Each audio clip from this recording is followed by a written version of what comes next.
ওকে, so দেখো যে English গ্রামারকে যদি আমি তিনটা পার্টে ভাগ করি, হ্যাঁ, তিনটা পার্টে ভাগ করলে আমার সিকোয়েন্স অনুযায়ী আমার মানে এটা খুব সুন্দর হয় সিকোয়েন্স অনুযায়ী।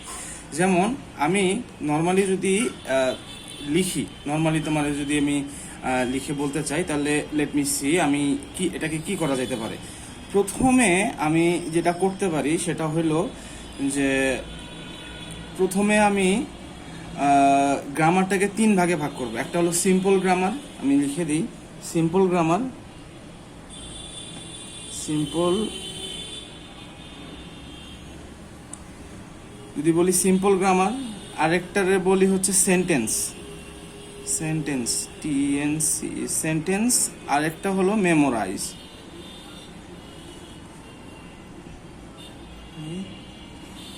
মেমোরাইজ। আচ্ছা, তো আমার গ্রামার পার্ট এই তিনটা করলে আমার মোটামুটি বলতে গেলে ইংলিশ গ্রামার কমপ্লিট। তো সিম্পল গ্রামারের মধ্যে মোটামুটি আমার টপিক পরে হলো 1 2 3 4 5 6 7 8 9, 9টা টপিক।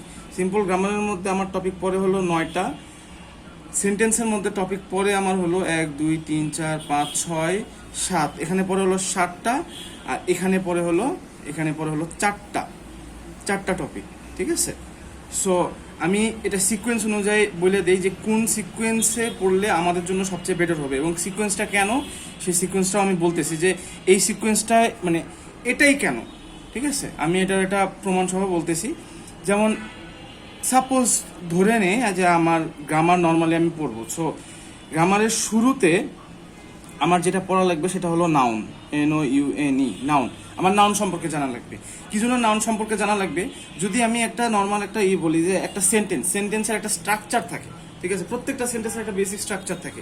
ওই স্ট্রাকচারটাকে ভেঙে আমরা বিভিন্ন টাইপের কমপ্লেক্স সেন্টেন্স বানাই, তারপরে এটাকে কম্পাউন্ড সেন্টেন্স, বিভিন্ন টাইপের সেন্টেন্স বানাই, কিন্তু সেন্টেন্সের যে মেইন স্ট্রাকচার, যে মেইন ফ্লো, ওই মেইন ফ্লো একটাই থাকে। ঠিক আছে, তো সেই মেইন ফ্লোটা প্রথমে যেটা আসে সেটা হলো একটা সেন্টেন্সের, আমরা জানি একটা সেন্টেন্সের আসে হলো সাবজেক্ট, SUB, সাবজেক্ট। ঠিক আছে, সাবজেক্ট। এরপরে কি আসে আমরা জানি, সেরপরে হলো ভার্ব আসে, VERB, ভার্ব আসে। এরপরে আসে আমার হলো অবজেক্ট, OBJ, অবজেক্ট। ঠিক আছে, এখন যদি আমি সেন্টেন্সটাকে বড় করি বা ছোট করি, এই স্ট্রাকচার অনুযায়ী আমরা হচ্ছে এই সেন্টেন্সটাকে আরো ভাগে ভাগ করতে পারি। যেমন সাবজেক্টের আগে আমি অ্যাডজেক্টিভ বসাইতে পারি, তারপরে তোমার হচ্ছে অ্যাডজেক্টিভের আগে বা অ্যাডজেক্টিভের পরে বা সাবজেক্টের পরে বা ভার্বের পরে আমরা অ্যাডভার্ব বসাইতে পারি। তো এরকম বিভিন্ন ধরনের প্রিপোজিশন আছে, কনজাংশন আছে, আমরা কমপ্লেক্স সেন্টেন্স বানাতে পারি, কম্পাউন্ড সেন্টেন্স বানাতে পারি। আবার যে সাবজেক্ট, এই সাবজেক্ট নিজেই একটা সেন্টেন্স হইতে পারে, যেটাকে আমরা ফ্রেজ বা ক্লজ বলে থাকি। ঠিক আছে, তো বিভিন্ন ওয়েতে আমরা সেন্টেন্সটাকে বানাতে পারি, বড় বড় বিশাল সেন্টেন্স। কিন্তু সেন্টেন্সের মেইন বেসিক এবং কোর স্ট্রাকচার হলো সাবজেক্ট, ভার্ব, অবজেক্ট। কখনোই সাবজেক্টের আগে ভার্ব আসবে না, ভার্বের আগে সাবজেক্ট আসবে না, এই স্ট্রাকচারে বসবে। প্রথমে সাবজেক্ট বসবে, এরপরে ভার্ব বসবে, তারপর অবজেক্ট বসবে। এখন আমি নাউনটা কি জন্য শিখতে গেলাম? নাউনটা এই জন্য শিখতেছি কারণ আমরা কি জানি, সাবজেক্ট কিংবা অবজেক্ট এই দুইটা জিনিস হতে পারে, হয় হইতে পারে নাউন কিংবা হইতে পারে প্রোনাউন। তো নাউন প্রোনাউনের সঙ্গে সম্পর্কিত, যেহেতু আমি সেন্টেন্সের শুরুতে যাচ্ছি, এটা গ্রামারটা আমরা কেন শিখি? যেন ইংলিশটাকে সুন্দরভাবে লিখতে এবং পড়তে পারি। ঠিক আছে, সো সেই ক্ষেত্রে আমার প্রথমে আসে আমাগুলো সাবজেক্টকে জানা। তো সাবজেক্ট আমরা কি জানি, এই সাবজেক্ট শুধুমাত্র দুইটা জিনিস হইতে পারে, দুইটা ছাড়া আমার সাবজেক্ট হবে না। ঠিক আছে, এই দুইটা জিনিসের মধ্যে কি হইতে পারে? একটা হলো আমার নাউন, আর আরেকটা কি হইতে পারে? আরেকটা হইতে পারে হলো হচ্ছে আমার প্রোনাউন। এই নাউন প্রোনাউন ছাড়া আমার সাবজেক্ট হবে না। ঠিক আছে, তো সেই জন্য প্রথমে আগে আমার যেটা শেখা লাগবে সেটা হলো নাউন। ঠিক আছে, এখন নাউনের পরে আমি শিখবো হলো ডিটারমিনার।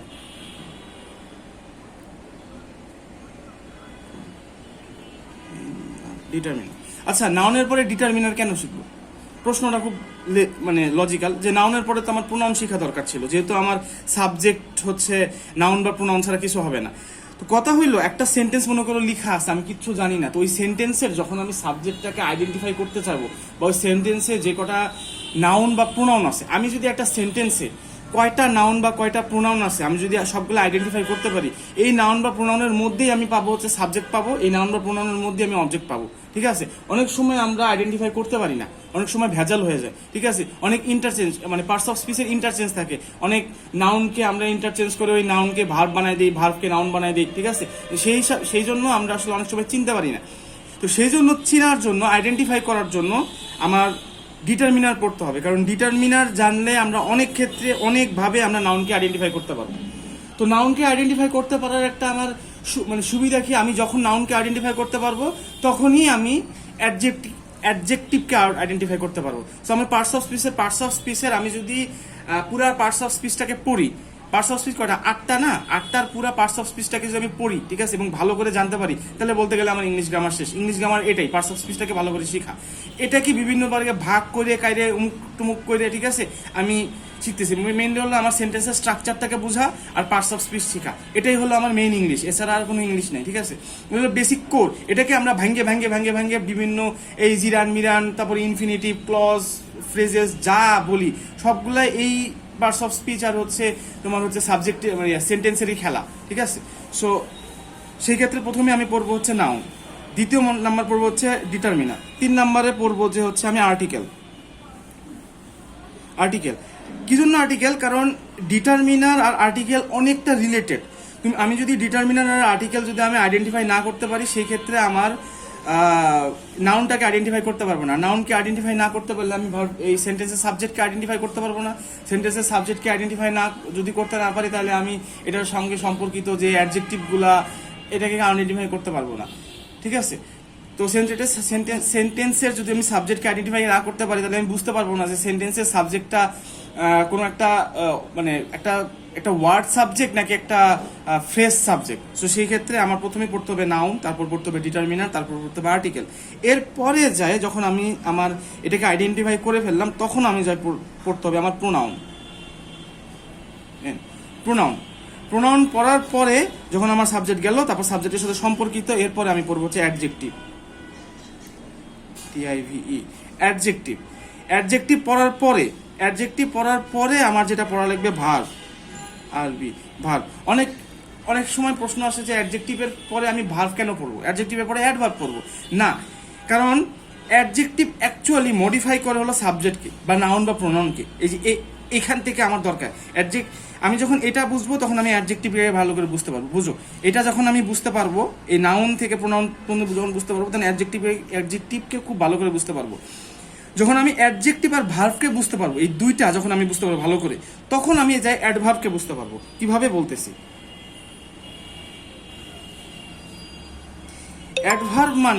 অ্যাডভার্ব শুধু যে ভার্বকে মডিফাই করে তা না। আমরা জানি কি ভার্ব এবং অ্যাডজেক্টিভ দুজনকেই মডিফাই করে। তো যখন আমি জানতেছি যে ভার্ব এবং অ্যাডজেক্টিভ দুজনকে মডিফাই করতেছে, তো সেই ক্ষেত্রে আমার যদি এই দুইটাকে আমি জানতে পারি, তাহলে সেই ক্ষেত্রে তারপরে আমি অ্যাডভার্ব পড়বো, যখন এই দুইটাকে মডিফাই করে কোন জিনিসটা কোন ওয়ার্ডটাতে মডিফাই করতেছে এই দুইটাকে, তখন সেটা আমি জানতে পারবো। তো সেই ক্ষেত্রে আমার অ্যাডজেক্টিভ, তারপরে ভার্ব, তারপরে অ্যাডভার্ব পড়া উচিত। অ্যাডভার্ব যখন পড়বো, তো আমি কোর বিষয়টা আমি মোটামুটি জানিয়ে গেলাম। এখন হচ্ছে আমার ধীরে ধীরে সেন্টেন্সের দিকে আগাইতে হবে। তো ধীরে ধীরে সেন্টেন্সের দিকে আগাইতে হলে যে মেইন বিষয়টা আমাদের ম্যাক্সিমাম ভুল হয়, সেটা হলো আমরা ভার্বে ভুল করি। কোথায় আইএনজি দেওয়া লাগে, কোথায় 2+ ভার্ব দেওয়া লাগে, কোথায় আমার ফার্স্ট পার্সন সেকেন্ড পার্সন হবে, কোথায় আমার প্রেজেন্ট পাস্ট ফিউচার হবে, এগুলো আমি আইডেন্টিফাই করতে পারি না। তো এই ক্ষেত্রে আমার একটা মানে আছে যে প্রথমে আমরা পড়বো টেন্স। যখন আমি টেন্সটাকে শিখে ফেলবো, তখন যাব আমি হচ্ছে right forms of verb,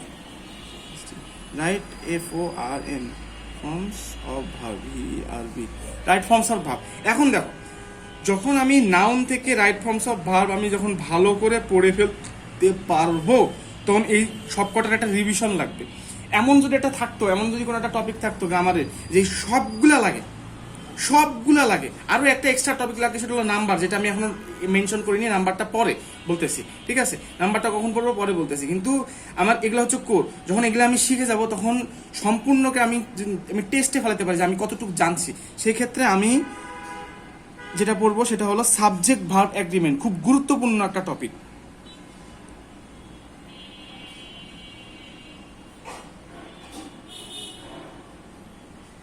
subject verb agreement. কারণ এই সাবজেক্ট ভার্ব এগ্রিমেন্টের মধ্যে অ্যাকচুয়ালি আমার এগুলা সবই আসে, শুধু এগুলা না, এরপরে যা লিখবো তাও আসে। বলতে গেলে সেন্টেন্সের এমন কোনো, আমার কাছে এই পর্যন্ত যতটুকু আমি দেখছি যে গ্রামারের এমন কোনো টপিক নাই যেটা সাবজেক্ট ভার্ব এগ্রিমেন্টে আমরা ঢুকাই নাই, ঠিক আছে, সব কিছু ঢুকাই। তো সেই ক্ষেত্রে আমার সাবজেক্ট ভার্ব এগ্রিমেন্ট খুব ভালো করে, যদি এটাকে আমি সাধারণত আমি 6টা স্টার দিয়ে থাকি, 1 2 3 4 5 6, কারণ এটাকে আমি 6 বার পড়বো, ঠিক আছে। কিভাবে আমি পড়বো বলে দিচ্ছি পরে কিভাবে পড়বো।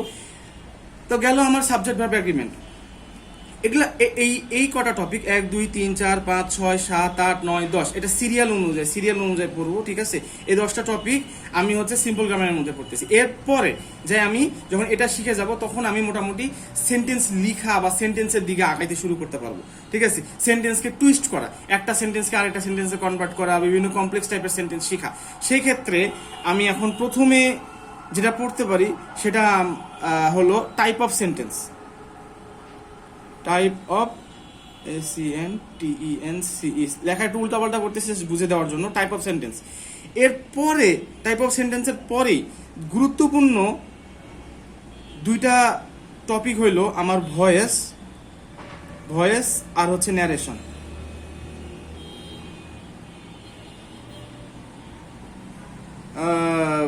বানান ভুল হইতে পারে আর কি, আমি নর্মালি লিখতেছি, কারণ এই ভিডিওটা কে দেখবে জানি না, কিন্তু এই ভিডিওটা স্পেসিফিক আমি একজনকে মানে কিছু স্পেসিফিক মানুষদেরকে জন্য বলতেছি। আমি আমার ইতে ফোকাস করতেছি না, আমার হচ্ছে স্পেলিং অনেক মিস্টেক হয়, কিন্তু আমি জাস্ট বোঝানোর চেষ্টা করতেছি, ঠিক আছে। এরপর আমি ন্যারেশনে ফোকাস করতে পারি। এরপরে আমি ক্লজ, ক্লজ, এরপরে আমি ফ্রেজেসে যাব, এরপরে যাব আমি হলো ডিগ্রি। কারণ আমি প্রথমে সেন্টেন্স কি ধরনের, এই সেন্টেন্সটা সম্পর্কে জানতে হবে। তখন এই সেন্টেন্সটাকে এর মধ্যে থেকে হচ্ছে আমার হচ্ছে সিম্পল, কম্পাউন্ড, কমপ্লেক্স, তারপরে তোমার হচ্ছে এর মধ্যে সিম্পল, কম্পাউন্ড, কমপ্লেক্স সেন্টেন্স আছে, এর মধ্যে আছে হচ্ছে অ্যাফার্মেটিভ, নেগেটিভ, এই পজিটিভ সেন্টেন্সগুলো এখান থেকে শিখবো। এরপরে যে আমি ভয়েস শিখবো, তারপরে ন্যারেশন শিখবো। সো আমি সেন্টেন্স টুইস্টিং শিখতেছি, যে একটা সেন্টেন্স এক ফর্ম থেকে আরেক ফর্ম, তারপরে ক্লজ শিখবো, তারপর ফ্রেজ শিখবো, তারপর ডিগ্রি শিখবো। কারণ আমি যদি এগুলা সম্পর্কে না জানি, তাহলে আমি এগুলা সম্পর্কে এগুলা আমি করতে পারবো না। সো ওয়ান্স আমার এটা এবং এটা শেষ, এবং আমি এটা পড়ার পরে প্রথমে এতটুকু পড়বো, একবার এটা পড়বো, ঠিক আছে। এরপরে এটা পড়বো, আবার এটা রিভিশন দিব, তারপরে এটা আরেকবার নিজে একবার রিভিশন দিব, এবার টোটাল একবার পড়ে আবার রিভিশন দিব, এরকম করে এই জিনিসটা 6 বার রিভিশন দিব। এই জিনিসটা যতবার রিভিশন দিব তত আমার এগুলো সব কমপ্লিট হয়ে যাবে, ঠিক আছে। এই জিনিসটা খুবই গুরুত্বপূর্ণ একটা জিনিস, এই সাবজেক্ট ভার্ব এগ্রিমেন্ট। তো এইটা বলতে গেলেই আমার হচ্ছে মোটামুটি সিম্পল গ্রামার এবং সেন্টেন্স, এগুলো হচ্ছে বুঝার জিনিস, এগুলো আমি বুঝে পড়বো, ঠিক আছে। বুঝার জিনিস বুঝে পড়তে হবে, এই সিরিয়াল অনুযায়ী প্রথমে এটা পড়তে হবে, তারপরে এটা পড়তে হবে। যখন এটা পড়বে আমার হচ্ছে 80% আমার হচ্ছে মোটামুটি ইংলিশ ডান। এরপরে আমার গ্রামাটিক্যাল অ্যাপ্লিকেশন, আমি যদি বলতেছি গ্রামাটিক্যাল অ্যাপ্লিকেশন, এই গ্রামাটিক্যাল অ্যাপ্লিকেশনের মধ্যে কয়েকটা মেমোরাইজ জিনিস, এখানে বোঝার কম, মুখস্থ করা বেশি আছে। সেগুলোর মধ্যে পড়ে যেমন হলো নাম্বার, তার মধ্যে পরে হচ্ছে জেন্ডার। এরপরে হচ্ছে খুবই গুরুত্বপূর্ণ হলো অ্যাপ্রোপ্রিয়েট প্রিপোজিশন। আমি হচ্ছে প্রিপোজিশন লিখি, অ্যাপ্রোপ্রিয়েট প্রিপোজিশন আর প্রিপোজিশনের হলো আমার হলো পজিশনস। দেখো এগুলা যদি সব জানা যাই আমি একবার, তখন কয়েকটা জিনিস আমার জন্য ইজি হয়ে যায়। এক, এগুলা সবগুলো পড়ে গেলে আমার PRT parts of speech, SPEECH, parts of speech মোটামুটি মনে করো 80% হয়ে যাবে, শুধুমাত্র 2টা জিনিস বাদে, সেটা হলো কনজাংশন আর ইন্টারজেকশন। সো মিন হোয়াইট একটা পড়তে আমি কনজাংশন আর ইন্টারজেকশন আমি মানে পড়ে ফেলতে পারবো, ঠিক আছে। সো বলতে গেলে আমার গ্রামারের মেইন টপিকগুলো শেষ। এরপরে আমার কিছু মুখস্থ জিনিস আছে, যেমন হচ্ছে অ্যানালজি আছে, তারপরে হচ্ছে আমার আইডমস ফ্রেজেস আছে, আমার হচ্ছে সিনোনিম আছে, অ্যান্টোনিম আছে, বহুত কিছু আছে। মানে গ্রামার তো শেষ নাই, কিন্তু আমি তোমার হচ্ছে বেসিক জিনিসগুলো বলতেছি, যে জিনিসগুলো পড়লে অ্যাটলিস্ট আমি মোটামুটি যে চাকরির পরীক্ষাগুলো আছে, চাকরি লেভেলের যে পরীক্ষাগুলো আছে, এরপরে হচ্ছে আমার ধরে নাও যে আমার হচ্ছে মানে আমি হচ্ছে একটা শুদ্ধ ইংলিশ লেখা, ঠিক আছে, শুদ্ধভাবে ইংলিশ লেখা, কোনো গ্রামাটিক্যাল মিস্টেক ছাড়া ইংলিশ লেখা, আমি সব কমপ্লিট করতে পারবো। সো আমার মেইন টপিক হলো প্রথমে আমি নাউন এখান থেকে এটা পড়বো, তারপরে সাবজেক্ট ভার্ব এগ্রিমেন্ট পড়বো, রিভিশন দিব, এরপরে হচ্ছে আমি সেন্টেন্সগুলো পড়বো, সেন্টেন্সগুলো পরে রিভিশন দিয়ে আবার এটা পড়বো। মিন হোয়াইল আমাদের রিভিশন দিতেই থাকতে হবে। মেইন কথা হলো এই যে এটা যদি আমি ক্রস করে এটা যদি সাইড করি, এই জিনিসটাকে আগে আয়ত্ত করতে হবে। এই সিম্পল গ্রামার আর সেন্টেন্স এই জিনিসটাকে আয়ত্ত করতে হবে। এই জিনিসটাকে একবার যদি আমি মানে খুব ভালো করে যদি আমি আয়ত্ত করে নিতে পারি, তারপরে এই জিনিসটা আয়ত্ত করে নেওয়ার পরে তারপরে যাই হচ্ছে আমার মনে করো যে এই মেমোরাইজ পার্টে আমি ফোকাস করতে পারবো, তখন দেখা যাচ্ছে আমার ইংলিশটাকে খুব ইজি মনে হবে। Thank you.